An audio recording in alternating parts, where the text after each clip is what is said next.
If you have a problem where either sine or cosine are both raised to a power that's even and non-negative, so neither one of them is odd, you can use the power reducing identities that we talked about in the first video. So for the cosine example, cosine squared of theta is equal to 1 plus cosine of 2 theta all over 2. And this will give you something that you can integrate. So if we tried to integrate cosine to the fourth of x with respect to x by letting u be cosine of x, we wouldn't have the du that we need in order to simplify this thing. So I'm going to write cosine to the fourth of x as cosine squared of x squared, which means that I'm going to be squaring 1 plus cosine of twice the angle is 2x, all divided by 2. So that gives me, well, let's see the best way to do this. We could bring out the 1/2 squared from the denominator and then square the 1 plus cosine of 2x, which is going to give me 1/4 times 1 plus 2 cosine of 2x plus cosine squared of 2x. So when I go to replace it here, I'm going to have, if I distribute, 1/4 plus 1/4 times 2 is 1/2 cosine of 2x plus 1/4 cosine squared of 2x. And you can see we're still going to have a problem with the cosine squared, so I really need to take this one step further. So just going ahead and distributing what I have.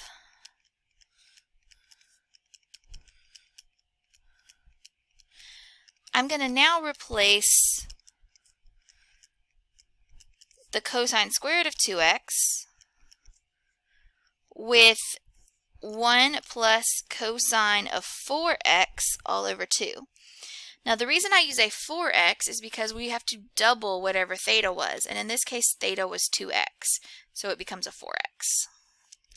So this is 1/4 plus 1/2 cosine of 2x plus 1/4 times 1 over 2 is 1/8 plus 1/8 cosine of 4x, or 1/4 plus 1/8 is 3/8 plus 1/2 cosine of 2x plus 1/8 cosine of 4x.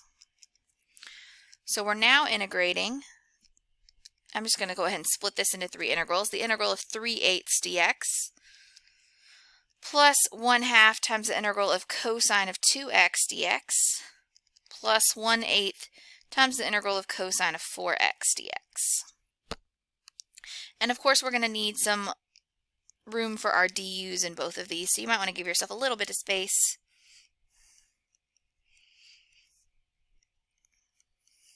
to plug those in.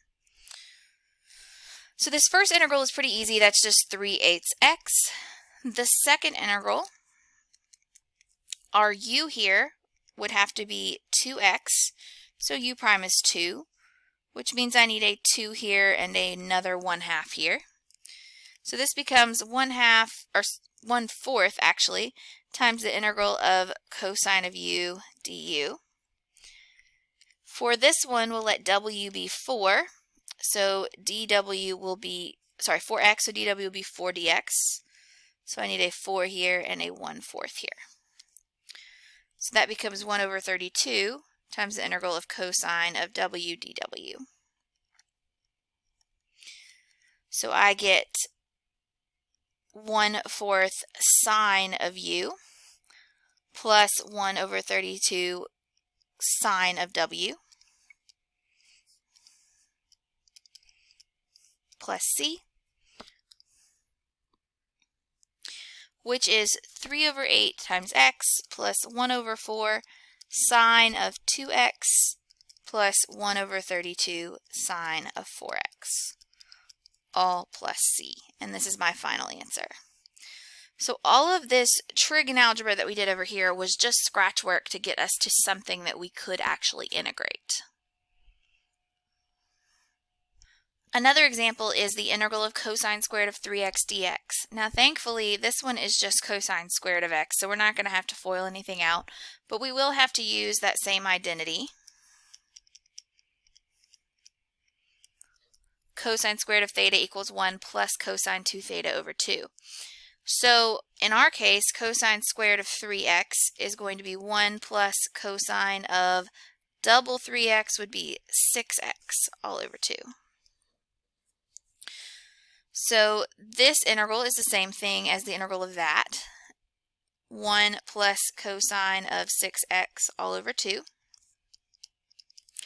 And I'm going to split that into two integrals. We'll have the integral of 1/2 dx plus 1/2 times the integral of cosine of 6x dx. The first one is just 1/2 x. Here, our u will be 6x, so u prime would be 6. So we'll need a 6 here and a 1/6 here. So that gives me plus 1/12 times the integral of cosine of u du, which is 1/2 x plus 1/12 times sine of u plus c. And don't forget to plug your 6x back in. So you'll have 1/2 x plus 1/12 times the sine of 6x, all plus c, for your final answer. If you happen to be doing a definite integral of this type, there are a couple of special formulas that will kind of bypass this process for you if you're integrating cosine to the nth power from 0 to pi over 2 specifically. If n is odd, greater than or equal to 3, then you basically are multiplying by the fractions 2/3, 4/5, 6/7, all the way up to whatever your n minus 1 over n is. And if your n is even, you're going to have 1/2 times 3/4 times 5/6. Notice it's counting odd on the top and even on the bottom, all the way up to n minus 1 over n times pi over 2. So just for a quick example of each of these, if I were integrating from 0 to pi over 2 cosine to the 5th power of x dx, my n would be 5. So I'm going to start with 2/3, and then I'm going to multiply by 4/5. We're in the first formula here. And I'm going to stop there because n minus 1 is 4 and n is 5. So that one evaluates to be 8 over 15. If I were integrating, for example, the integral from 0 to pi over 2 of cosine to the 8th power of x dx, my n would be 8. It's even, so I'm going to go in this second formula, and I'm going to count all the way up until I have an 8 on the denominator. So we'll have 1/2 times 3/4 times 5/6 times 7/8, and then of course times pi over 2. So multiplying all that together and simplifying, I get 35 pi over 256. Nice little formulas, but again, they only work if you're integrating cosine to the nth power with respect to x from 0 to pi over 2. So it's a very specific formula, but when you need it, it's a lot easier than the rest of it.